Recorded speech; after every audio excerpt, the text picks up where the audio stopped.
welcome to Southern Fried Pop Culture. I'm one of your hosts, Mandy Kay. And I'm Kelly Lee.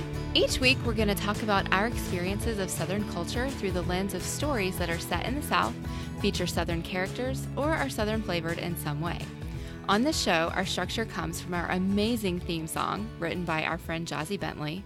So we'll talk about the movie in 3 different sections: Southern culture in general, Bless Your Heart or Problematic Moments, and the things we loved that make us tickled pink. This week, we're talking about the 2000 movie The Legend of Bagger Vance, starring Matt Damon, Will Smith, and Charlize Theron. This movie is based on the 1996 book The Legend of Bagger Vance, a novel of golf and the game of life by Steven Pressfield. And the tagline for this movie is one of my favorites. It says, "Some things can't be learned, they must be remembered." And I haven't read the book yet, but now I want to, because I've always read this movie as a guardian angel spiritual journey story, and I'd really like to see how the ideas of remembering versus learning play out in the book.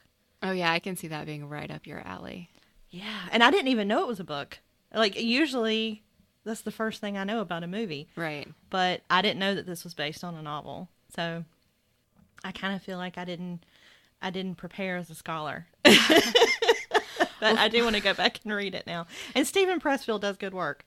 Okay. So I think it would be really interesting to read. Well, funny story, I started watching this movie and like the very first thing I thought was, wow, I forgot this was a golf movie. Like, this is legit a golf movie. That is what this movie is about. And I completely forgot that part. All I remembered was Matt Damon and Will Smith. Everything else was gone. That is funny.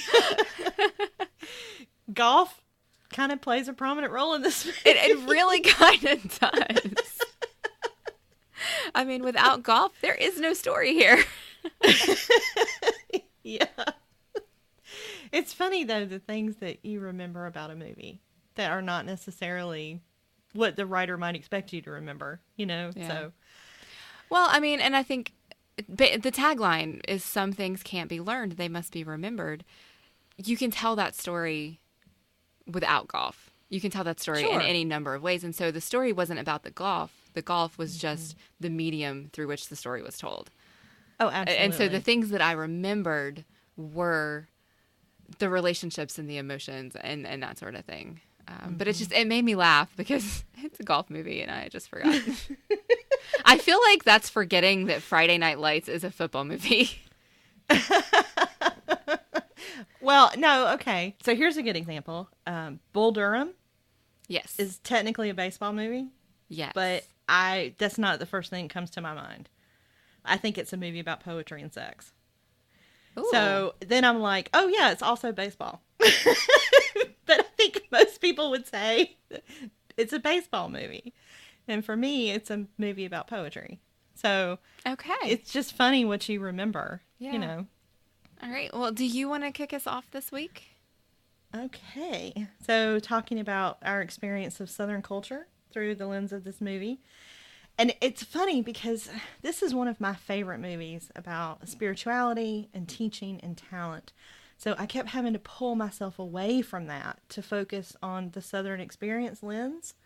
But the setting helped because Savannah is probably my favorite place in the entire world. And the cobblestone streets, you know, are so real and the scenery is so beautiful. And so, like, it felt like the best part of home for me. Aww. Like, if I ever moved back to the South, it would probably be to Savannah. Oh, that's great. I've never been to Savannah, but I really want to go. What? Oh, God. Oh, my God. No, I am now morally obligated to take you to Savannah. We will have so much fun. Okay. Oh, my God, we will have so much fun. You and me on River Street, and we should do, like, a live podcast of some kind. Let's do it. Savannah is, oh, God. Okay. Savannah is fantastic. But it's funny because I am an accidental golf mom, which is something, like, nobody would ever expect this from me. But I have zero athletic ability. I mean, when I tell you I'm a klutz, like, it doesn't even begin to cover my lack of hand-eye coordination. But somehow I gave birth to a golf prodigy. And my son started playing when he was about 18 months old. and he was like actually out on the course at 2. He was on the local news at 3. Wow. And he started winning tournaments when he was 5. And so his whole childhood, we traveled all around the Southeast doing these junior golf tournaments. So like I have this deep appreciation for the game because I didn't have a choice except to learn it inside and out, because I was helping him, and I can coordinate a junior golf tournament by myself. Like I've gone through this for years and years and years, and it's not a sport I was ever drawn to. Nothing I ever would have had an interest in at all. But by being out there for years with him, like I have developed a real appreciation for it. And so there was a lot of that I saw reflected in this movie. Like when I see Bagger out there practicing, golf in the rain, or Juna out there, hitting balls in the rain, like I know the dedication because I have been out there with a kid in the rain practicing the night before a tournament. Right. And that is not the fun time to play golf, but if you're serious about it, the weather doesn't stop you. Mm-hmm. And so that was very authentic. And it's kind of one of these, you say you drive for show and putt for dough, and the game is really won on the green. The grass really does shift during the day. It really does follow the sun.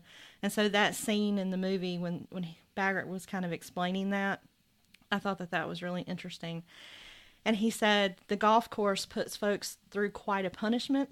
It lives and breathes just like us. And after spending years in different golf courses, I would say I kind of think that's true, because the ones that are designed to be part of the natural landscape around them have this sort of tranquil, natural beauty, and you can lose yourself at some point if you're out there.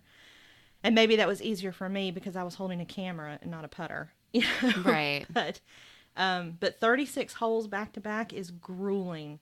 Like that is cruel punishment for a golfer. And the tournament that they put these, guys through for exhibition golf like that would have been exhausting and incredibly difficult.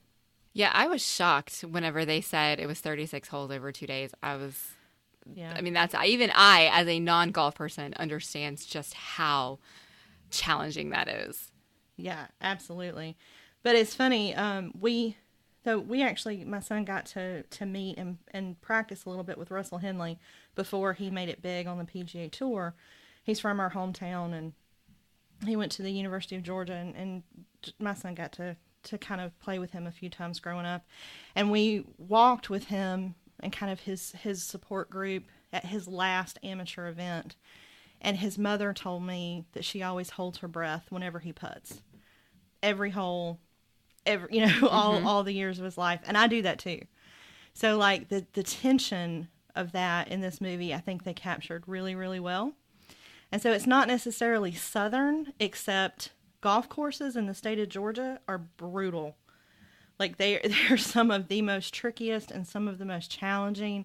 And because you can play year round, it just attracts this wonderful kind of golf culture or audience in different places of the state. And it's just incredibly tough. And I think if you ever want to see like someone's real character, you take them out on the course, because you'll see how they handle disappointment. You'll see how they handle anger. You'll see how honest they are. Mm-hmm. And so golf can be a great analogy for a lot of areas of life and character development. And I think that they did a great job with that in this particular movie. Okay. What about you? What was your Southern experience like for this film? I had two that really, really just stuck out because I'm not a golf person, and so I wasn't able to really pick up on how true that piece of it was as well as you did. But I got a real kick out of the folks in Savannah calling Savannah the real South, but Atlanta is not. I would agree. Yes. I tell everybody that Atlanta is not really part of Georgia. And I mean, I know that's a thing. That's, people say that, and people are very, very adamant and passionate about those sorts of things. And so it made me giggle. And then there was a line in the movie that I almost wanted to put in the problematic section, and I think you did. But it was the narrator talking. So it was, I guess, Hardy as an adult. He was talking about Adele and Juna after Juna had left her. And he said, but Adele, a woman of the South, had survived worse than desertion. Yeah. And so they didn't really super elaborate on it. But when you have experienced Southern culture and you know what Southern culture is like, especially during that time period, there's so much being said in that one sentence that is just so on the nose. Yes, it was a great line. And I put it in the problematic section just because it, again, to me, was the Steel Magnolias example. Like, don't let utter and complete heartbreak stop you from running your family's business, taking care of everyone, doing all the things. You're not allowed to slow down. You're not allowed to show that emotion. You have to be tougher than everyone else in the room. That it was just sort of reinforcing that Steel Magnolia idea. But it was a great line. Yeah, absolutely. So what else landed in your bless your heart section? The businessmen in this town. Oh my God. Yeah. Oh my God. I mean, I don't even know how to like properly express my frustration and shock at how these businessmen acted around Adele. I mean, we are introduced to these businessmen when she is in her bed sleeping alone, and she wakes up to her bed surrounded by all of these men just staring at her, waiting for her to wake up. Yeah. I'm sorry, what? I wrote WTF in my notes. Like, that is beyond stalker creepy crazy. Yeah. And there was another time, and I don't remember exactly when it was. I wish I had been more specific in my notes. But I just wrote down, God, these businessmen are so inappropriate. And that was they broke into Juna's house, too. Yeah, they did. Yeah. Yeah. When Hardy went to find Juna at the poker game, and then Juna came home, they were waiting for him. Yep. And not only were they waiting for him, they, one of the lead guys was quoting the Bible about sending Hardy, saying Isaiah 11:6, and a little child shall lead them. And I'm like, what does the Bible say about breaking and entering? Right? Crazy people. Like, it's God, like, awful. Boundaries, people. We need boundaries. Yes. It was. Yeah. And then the other one that was just really, really bad for me was when Adele was schmoozing the two golf guys. I can't even remember their names right now. But there was the good Bobby one Jones and the Walter bad Hagen. one. Yes. Bobby Jones was the good one, and Walter Hagen was the playboy. Okay. I guess. So, yeah. So when she was schmoozing Hagen, he had a woman in his office, and that woman leaves. And then they make this comment about how Edna May, that was her name, is top heavy, and they were afraid she was going to fall over. Mm-hmm. What? Yeah. Well, because he was literally putting into her cleavage while she was laying on the floor. So that was kind of Adele's way of like acting like she was totally cool with Hagen being a playboy. And I thought, oh, that's so slimy. Adele. It was just super slimy. So slimy. But I mean, Hagen was slimy too. So I mean, she knew exactly what she needed to do and say to get him to come play in the tournament. And that is simultaneously problematic and tickles me pink. Right? I know. I hate that kind of manipulation, but at the same time, I have to give her points for being really smart. Yeah, absolutely. What about you? What else was problematic for you? This section is so short because, for once, like, I am so biased. I love this movie. But I was challenged a little by the idea of having another movie where another African-American character is in the historic South, kind of portrayed as angelic, like Driving Miss Daisy, with that being racist. Mm-hmm. And I can't decide. Like, I think it is, and I don't have the expertise to really parse it apart. But I think that, and just the way that, Bagger was treated, and also historically caddies have always been treated badly. So it just is, again, this constant uncomfortable racial underlying tension that sort of taints everything in the South. And I hate war.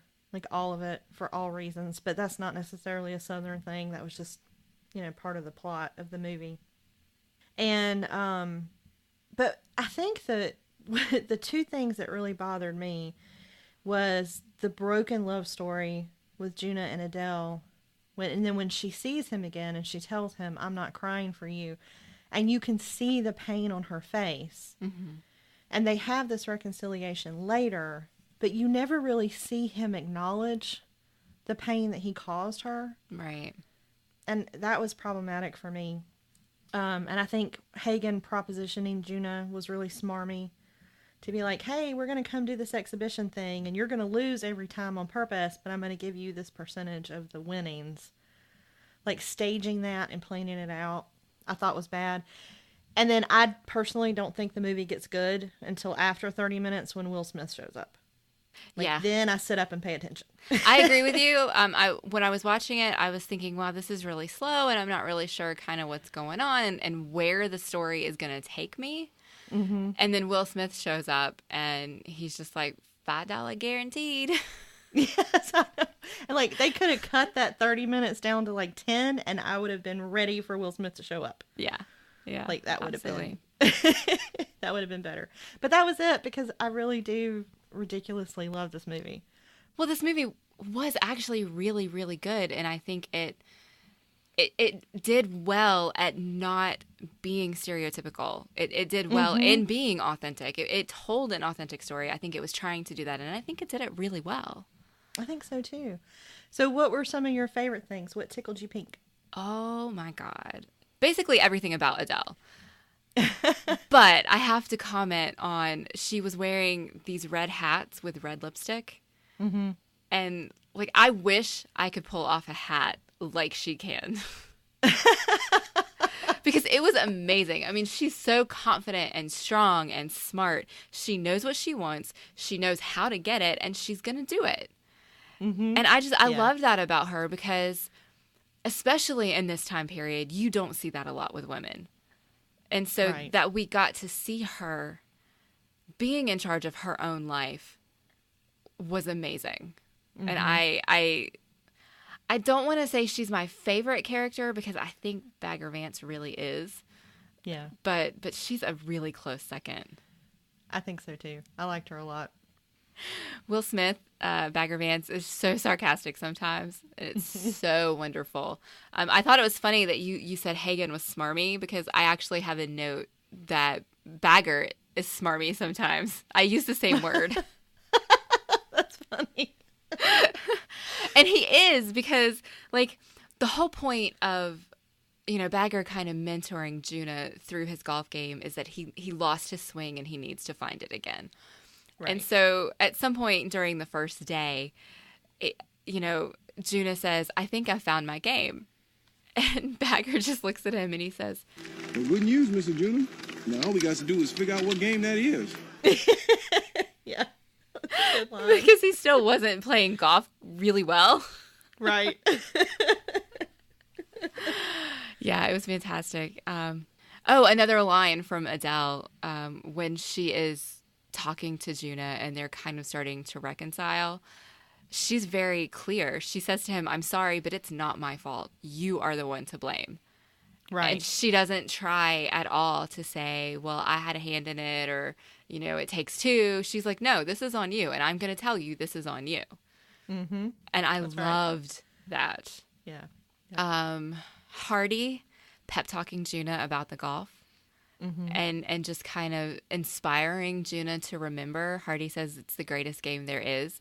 And so Juna gets the experience to kind of look through a child's eyes to see the wonder of this game that he used to love. Mm-hmm. And I really liked that. I thought it was sweet. And then when Juna got his hole-in-one, they played an angelic chorus behind it. Yeah. And I mean, it was so, like, out of place. It was like, I mean, it's up there with the Ode to Joy chorus in Die Hard when Alan Rickman finally opens the vault. It was the same thing. I love that. But I love that so much. And I started giggling. Well, as someone who has witnessed a hole-in-one in person, I don't think it was inappropriate. Like, I'm pretty sure I heard one in real life when it happened. Yeah. Oh, I'm sure. I'm sure it's absolutely amazing, but it made me giggle, and I like things that make me giggle. And then honestly, I think my very favorite thing about this movie is that at the end of the story, it really does kind of it shows the audience that it was never about the golf. Because the tournament, they win in a 3-way tie. There is no winner, there's no loser. And I think that's a brilliant way to end the story, because golf was just the metaphor used. Right. And in the hands of a lesser writer, they would have had Juna win. Mm-hmm. And I love that they didn't. I agree. I love the 3-way tie, and I like that exhibition golf gave them the freedom to do that. But like, one of my favorite things about the junior tournaments that we used to play in was watching these little kids who like cared so much more about hanging out with each other than who actually won. But they would try to tie. Like, their goal was to have a tie, because if you had a tie, you got to play extra holes.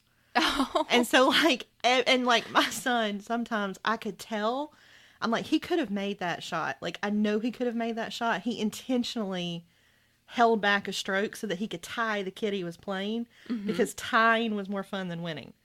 And like, that is wonderful. I love it. I loved that spirit. And like, when the kids would have a tie, everybody would cheer, and it was a super exciting thing. And then you all got to stop and go watch them play, you know, the extra holes or whatever. It's one of my favorite things to see happen in a regular tournament too. Is just the drama of it. I think is really cool, and golf is one of the sports that allows that to play out. Mm-hmm. But if it wasn't exhibition play, it wouldn't have been able to end like that. They would have had to keep going. You know, they would have had to keep playing additional holes until somebody won. So I was really glad that they had that framework. Well, what else did you love about this movie besides the movie?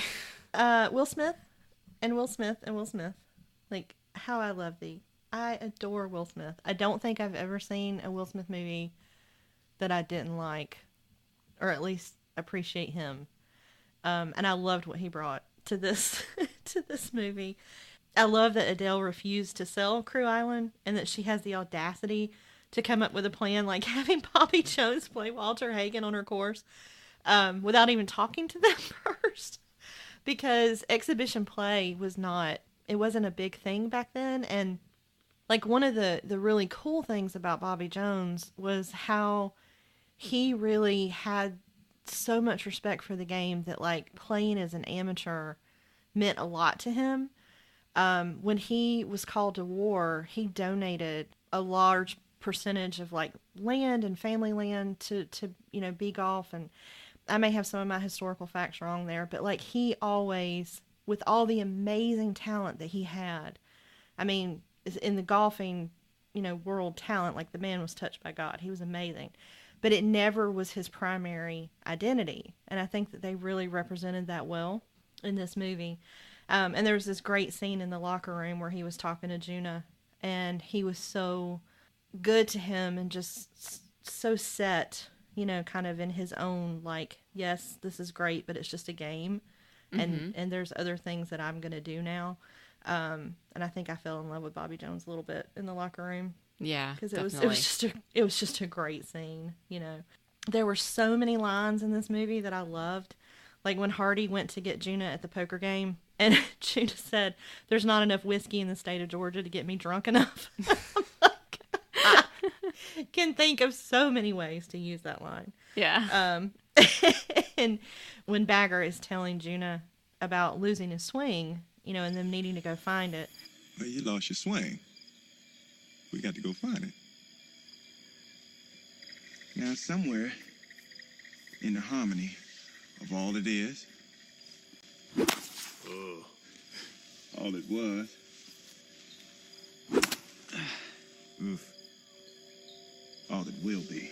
And I just love this whole metaphor for life, and for finding yourself and your authenticity, and the way that they sort of use that as a metaphor for a golf swing, and that everybody has one perfect swing in them. And it's just a great I mean, you can take it in whatever way is most comforting or meaningful to you.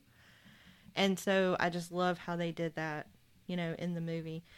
And my favorite part was when Bagger and Hardy were out measuring the course and practicing Hardy's swing, and Bagger said, inside each and every one of us is one true, authentic swing, something we were born with, something that's ours and ours alone, that can't be taught or learned, is something that has to be remembered.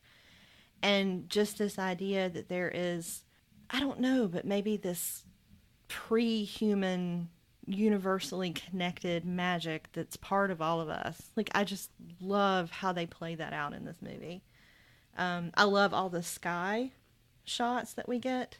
They do such a great job with the sky scenery and with the weather that I thought was fantastic. When Bagger teaches Juna to like see the field and watch Bobby's practice swing, and he says there's only one authentic shot that's in perfect harmony with that field, and kind of the idea of looking at the field and not thinking about it, but just feeling it. Like, I just loved it. And then at the same time, like, he switches from zen to total smartass, which is probably why I love him so much. Yes. And there was one point where he handed Juna a club, and he's like, Just bash the living shit out of it. like, that is a great caddy. It's so good. It's so good. And I did like the reconciliation with Adele and Juna. And when he kind of has this sort of realization that he is going to come back and win this thing, or he like suddenly believes in himself, and they're sort of at the party after that first round, and he comes up to her and she says, is there something you wish to discuss? And he just kisses her like with everything he's got, and my heart swoons. And I love the discussion between pure determination versus pure panic. And he's like, I'm panicked. And he tells her, I like the way we dance. And I'm like, that was beautifully done. I really liked it a lot. And when the final putt drops in the hole, like, I love the silence, and I love Bagger dancing on the shore, and then the swell of that music is just gorgeous, And then the last line that we get from Hardy, and I'm trying to decide how to interpret the ending of this movie, because this is his 5th heart attack on a golf course. And I'm wondering, like, I kind of expected him to get up and walk toward Bagger Vance, like for Bagger to reappear as like his guide to take him off this life and into the next, because I thought he died. That's how I interpreted the end. I thought he died and Bagger was standing on the shore waving at him. Okay, that's what I thought too. Okay. But I love this last line, that it's a game that can't be won, only played. I play on, looking for the moments yet to come, looking for my place on the field. It's just sort of this metaphor for life, and I just thought it was beautiful. Like, it just gives me the warm fuzzies, and I can't even really be critical about it. I love this movie. It is a really, really great movie, and I love stories that are metaphors for life and that try to teach you a lesson in authenticity, which is exactly what this movie is doing. And it made me want to sit still and watch it. Yeah. And it was such a beautiful example of teaching as well, between Bagger and Juna, because Bagger sort of bends to the shape that Juna needs him to be in, and that's done situationally. And the best teaching is always done, situationally. And so he might be fiercely encouraging one moment and completely, flippant the next. But he always was so in tune with what Juna needed. And the best, teachers or guides have that power. And I just think it was beautifully expressed in this movie. Yeah, there's that one line that you have it in your Tickle Pink section, but you didn't actually mention it. And it's when Juna is so far behind that all he wants to do is quit. And so Bagger is kind of telling him, you can pack up and leave. It's okay. It's time. If you want to, you can just leave. You want to quit, Mr. Juna? You can just go ahead and creep off somewhere. I tell folk you took sick. Truth be told, ain't nobody gonna really object. In fact, they probably be happy as bugs in a bake shop see you pack up going home. I can't quit. I know. Just making sure you know it too. Yeah. And so he's teaching and being kind of sarcastic at the same time in that, because he's pushing him to quit, saying, hey, you suck. We know you suck. You can stop now. But he's doing it to build him up. Right. And not everybody can pull off that kind of teaching. Right. Well, and everything he did for Juna's benefit, with Juna at the center, and this ego-free, teaching completely focused on the needs of the person that he was trying to help. And I mean, you have to be supernatural or angelic to do that. No human can be that patient all the time. Right. But yeah, it was just beautiful. Teaching and talent and magic and spirituality and golf. It's just a great kind of movie. So did you have any other notes that did not fit in our 3 buckets? I had actually forgotten that Bagger was supposed to be godlike or supernatural or angelic, whatever he was. And so I was actually a little bit surprised by that, because it snuck up on me at the end. Okay. Like not the very, very end, but when we're getting close, is when I really started to pick up on it, because I don't know why. I was just thinking, this guy is just passing through, and I don't know why he knows everything about Juna. He just does. Sometimes I'm not the brightest crayon in the box, okay? Yes, you are. and so it makes me wonder, why? Why was Juna picked to have this transformational experience? That's a really good question. So, and I think it's interesting. So then the question becomes, do we all have this moment and say no when it happens to us, or do we say yes and actually get to live it out? Because he very easily could have said no to this, and then none of the magic would have happened. Right. And I think it was the saying yes to that invitation.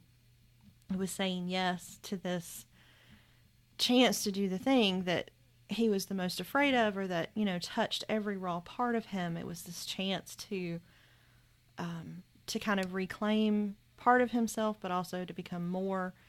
And he said yes to that. And I think maybe into each life, the opportunity to do that falls. But if you don't say yes, then you're not going to know it. So I don't think that he's picked because he's special, except the argument can be made for that much raw talent, which he had, and so then the question becomes, if you have that much raw talent in you for something and you don't use it, are you refusing a gift from the universe?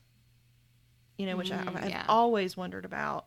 Because with my son, as he got older and in high school, he started enjoying golf a little less. And a lot of people would pressure him and say, you are so good. You have to do this. You should do this in college. You've got to do this professionally. And it really started to bother him. And finally I told him, I'm like, you have an amazing gift for this. But if you don't love it, then you don't have to keep doing it. It's okay, And so I think it's that question of the connection between talent and authenticity and soul, and what are we called to do, and what capacities do we have, and what do we say yes to, and what magic do we open ourselves up to. But I read this with a hell of a lot of philosophy in my head. So yeah, I don't know that that's the right way to read this movie. And you can also read it where, Bagger was just a super helpful guy passing through. It's totally up to you how you want to read this movie. Yeah. I really liked that Bagger didn't stay to the end of the game.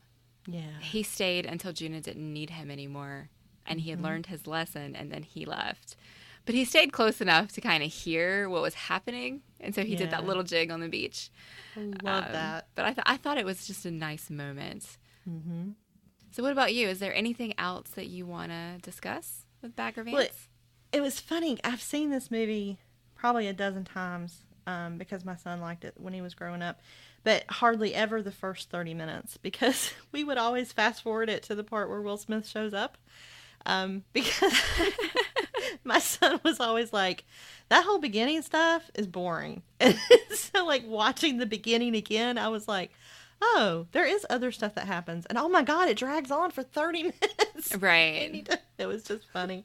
But one of the things that struck me, and I couldn't decide where to put it, was the look on Adele's face when Juna ends up 12 strokes back at the end of the first round, because she is in agony for him. And it is so hard to watch someone struggle on the golf course, like especially when they get that far behind. Golf is a mental game, and you can tell when somebody is just stuck, and it is heartbreaking, and it's so difficult to witness because you can't help. I mean, you really can't help unless you're Bagger Vance and you have angelic powers. Right. But then I think it's probably hell to watch the person you love fall and not be able to help in any arena. But I think that they really showed a light, like they were able to show her love for him in that one look on her face. And I thought that was really well done. Yeah, I think Charlize Theron acted the hell out of this movie. Oh yeah, she totally did. She was great. She was great. And when I think of this movie, I don't think of her. I think of Matt Damon and Will Smith. But watching it this time around, she's kind of like the MVP for me. And see, it's so funny for me because I think of her and Will Smith, and I kind of feel like any of the guys that played the golfers maybe could have been played by kind of other actors. Like, okay, it's probably terrible of me, but those were not the performances that moved me. Okay. It's kind of funny. I would not replace those two people. I think that you have to have them to make this movie. Okay. So what are we watching next, Mandy? Next week, we are going to be talking about Something to Talk About. All right. That's one of my favorite Julia Roberts movies. And I won't have to badmouth her like I did in Steel Magnolias. Oh. I haven't actually seen this one before, so I am looking forward to it. Oh, that is fantastic. Oh, that's great. Okay, I hope you like it. All right. Like it. We'll see. Okay, well, we want to hear from you. If you want to join the conversation on Twitter, use the hashtag SFPop. Tell us about your experiences growing up in the South or how you felt watching this movie. You can find me on Twitter at Mandy Kay, or you can email us at podcast@eloquentgushing.com. And you can find me on Twitter at Dr. Kelly Jones, at southernfriedscholar.com, or on the Big Strong Yes podcast with Lonnie, Di, and Rich. And Southern Fried Pop Culture is funded by supporters like you through our Patreon page. For exclusive content and more, please visit us at patreon.com/eloquentgushing. And thanks to Jazzy Bentley for our amazing show music. Thanks, y'all. You wanna hear just what I think, but I don't walk around tickle pink. I've got a lot to say about today's modern art. There's stories and there's counterpoints, and I have got my unique voice. I'm a professor who says bless your little heart. Southern Fried Pop Culture is an Eloquent Gushing production. For more information, please visit eloquentgushing.com or visit us on Twitter at eloquentgushing.